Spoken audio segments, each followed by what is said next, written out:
Hello everyone, Cool They Are here. As many of you may know, I recently made a puzzle with Will57 on the Twisty Puzzles forum, who I believe goes by Will1571 on YouTube, but I may be wrong. If I am, sorry Will.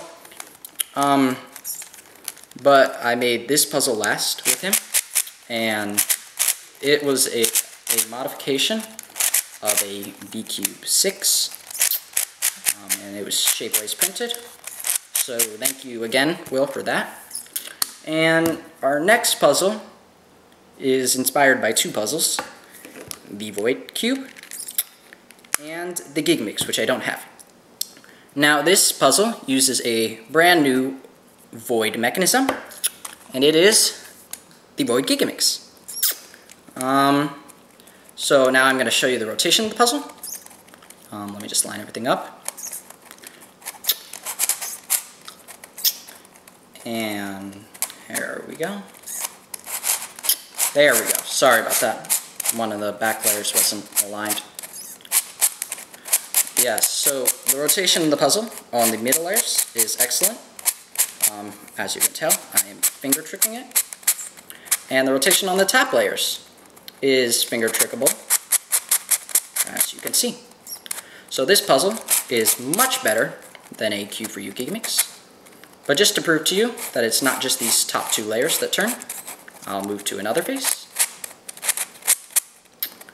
which also turns fairly good. Now this puzzle does need a little bit of breaking in, because it does catch every now and then when you finger trick. However, if you just move it with your hands, you'll find that there is very little catching, and the rotation of the puzzle requires almost no effort at all.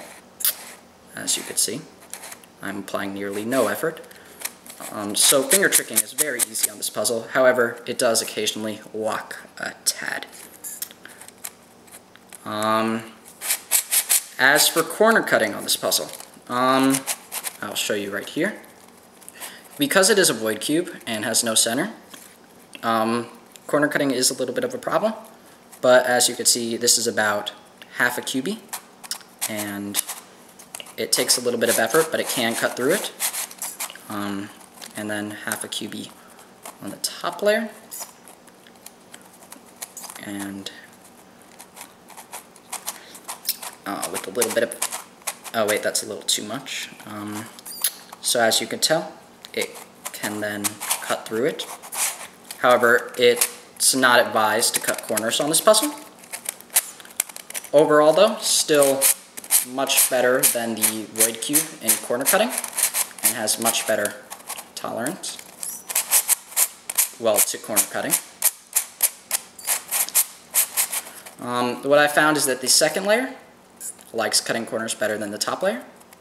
So for example, this cut right here, if I were to just line it up right, top layer wouldn't want to cut something like that.